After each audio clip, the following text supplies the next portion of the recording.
لله الذي هدانا لهذا وما كنا لنهتدي لولا أن هدانا الله أشهد أن لا إله إلا الله وحده لا شريك له وأشهد أن سيدنا محمدا عبده ورسوله لا نبي بعده اللهم صل وسلم وكرم وعظم على سيدنا وحبيبنا وشفيعنا قرة أعيننا ومولانا محمد صلى الله عليه وسلم وعلى آله وصحبه أجمعين أما بعد فيا عباد الله اتقوا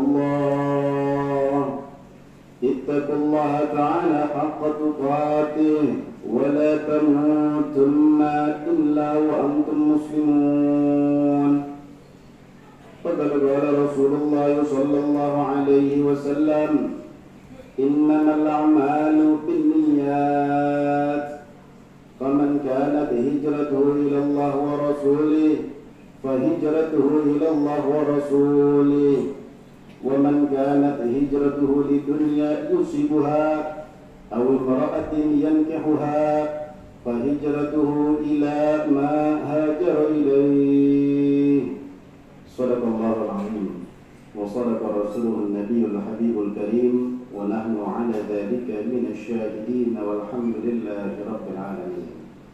Alhamdulillah, segala puji bagi Allah Subhanahu wa Ta'ala yang masih memberikan kita begitu banyak daripada kenikmatan-kenikmatan yang tidak bisa kita hitung secara global ataupun terperinci. Mulai dari nikmat iman dan nikmat Islam, nikmat sihah wal afiyah, nikmat Allah berikan taufik hidayah hinayah, nikmat Allah ringankan langkah kaki kita, Allah gerakkan hati kita sehingga kita semua dapat berkumpul di rumahnya Allah Subhanahu wa Ta'ala dalam rangka menjalankan kewajiban kita selaku hamba Allah Subhanahu wa Ta'ala, yakni salat Jumat secara berjamaah. Mudah-mudahan apa-apa yang kita kerjakan pada siang hari yang berbahagia ini mendatangkan keridhaan dari Allah Subhanahu wa Ta'ala. Amin ya rabbal alamin. Salat dan salam tak lupa kita curah limpahkan kepada junjungan besar Nabi Muhammad sallallahu alaihi wasallam yang kita harapkan syafaatnya kelak di yaumil qiyamah. Mudah-mudahan dengan cara kita memperbanyak bersolawat kepada baginda Nabi Muhammad dan memperbanyak mengikuti sunnah-sunnah baginda Nabi Muhammad, kelak di yaumil qiyamah kita mendapatkan syafaat dari baginda Nabi Muhammad sallallahu alaihi wasallam. Amin ya rabbal alamin. Ma'asyiral hadirin sidang Jumat rahimakumullah. Selaku khatib pasti berwasiat di setiap khutbahnya dengan wasiat ketakwaan yang dikhususkan untuk diri pribadi dan umumnya untuk para hadirin sekalian. Marilah sama-sama kita selalu beriman dan bertakwa kepada Allah Subhanahu wa Ta'ala dengan cara menjalankan perintah-perintah Allah Subhanahu wa Ta'ala dan menjauhi segala larangan-larangan Allah Subhanahu wa Ta'ala. Namun kita adalah hamba yang dhaif, hamba yang tidak memiliki kekuatan apapun untuk menjalankan segala ketaatan dan meninggalkan segala kemaksiatan, kecuali semua kekuatan itu dari Allah Subhanahu wa Ta'ala. Oleh karenanya kita memohon kepada Allah Subhanahu wa Ta'ala, mudah-mudahan kita berharap kita semua diberikan kekuatan dari Allah Subhanahu wa Ta'ala untuk menjalankan segala ketaatan dan menjauhi segala kemaksiatan, agar kita termasuk hamba-hamba yang bertakwa. Amin amin ya rabbal alamin. Ma'asyiral hadirin sidang Jumat rahimakumullah. Niat adalah salah satu hal yang sangat penting yang harus kita pelajari, kita ketahui dan kita amalkan dalam kehidupan kita sehari-hari. Di dalam ibadah wajib kita, salat kita, puasa kita, zakat kita, haji kita, begitu pula ibadah-ibadah sunnah, paling pertama perbuatan yang harus kita lakukan adalah niat. Namun tidak hanya dalam urusan ibadah niat itu terpakai, ma'asyiral hadirin rahimakumullah.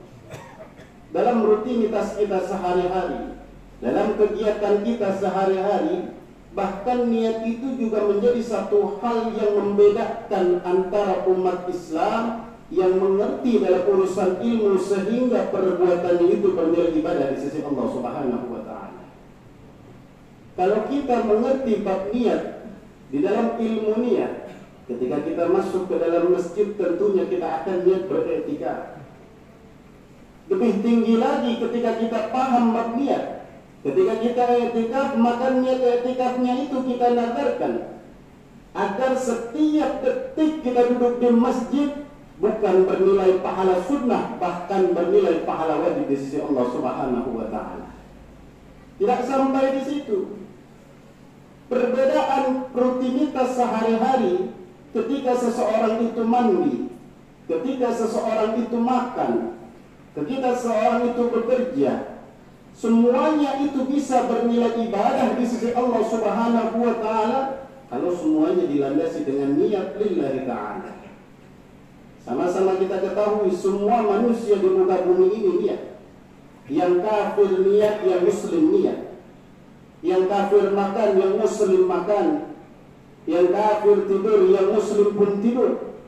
Tapi perbedaan semuanya itu antara kafir dan muslim dalam urusan pekerjaan sehari-hari. Ketika seorang muslim mengerjakan hal tersebut, dia niatkan dan bernilai pahala di sisi Allah Subhanahu wa Ta'ala. Sebagaimana Imam Ibn Ruslan berkata di dalam kitabnya Matan Zubat, "Lakin idza nawa bi aqlihi quwa li ta'atillahi lahu ma qad nawa." Ketika seseorang makan, dan ketika makan dia tidak hanya membaca doa makan, tapi ia niat ketika dia makan agar bisa menjadi perantara kuat beribadah kepada Allah Subhanahu wa Ta'ala, maka makannya bernilai ibadah di sisi Allah Subhanahu wa Ta'ala. Begitu pula ketika seseorang tidur, waktu tidur sehari semalam manusia normal 8 jam, belum lagi ditambah dengan tidur siang. Ketika dia tidur niat untuk kuat bangun dari tidur bisa beribadah kepada Allah Subhanahu wa Ta'ala, maka tidurnya bernilai ibadah di sisi Allah Subhanahu wa Ta'ala. Begitu pula aktivitas yang lainnya, ketika ia niatkan dengan niat yang baik dan diperbanyak niatnya dengan niat yang baik, semakin banyak niatnya maka semakin banyak pula pahalanya di sisi Allah Subhanahu wa Ta'ala. Bagaimana dikatakan oleh ulama, rubba qalilin kathratuhun niyyah wa rubba kathirin qallatuhun niyyah. Terkadang perbuatan sepele tapi pahalanya banyak di sisi Allah Subhanahu wa Ta'ala karena niatnya banyak. Dan terkadang perbuatan yang berat, perbuatan yang banyak, ketika ia kerjakan susah payah, tapi pahalanya sedikit di sisi Allah Subhanahu wa Ta'ala karena niat ia kurang atau tidak niat dalam melakukan perbuatan tersebut. Oleh karenanya, pada khutbah singkat yang mulia ini khatib mengingatkan kembali kepada para hadirin sekalian, marilah sama-sama kita biasakan untuk berniat di dalam segala aktivitas kita. Ketika kita bekerja, kita niatkan, ya Allah, saya niat bekerja mencari nafkah yang halal, untuk memberikan nafkah kepada anak dan istri yang halal. Mudah-mudahan menjadi amal ibadah di sisi Engkau, maka pekerjaannya menjadi ibadah. Ketika makan diniatkan wasilah menjadi ibadah, maka makannya menjadi ibadah. Ketika tidur, bangun tidur diniatkan agar kuat menjadi ibadah, bisa beribadah, maka tidurnya menjadi ibadah. Begitu pula mandi, begitu pula perbuatan sehari-hari yang mubah yang diniatkan ibadah kepada Allah Subhanahu wa Ta'ala, maka kontan otomatis semuanya bernilai ibadah di sisi Allah Subhanahu wa Ta'ala.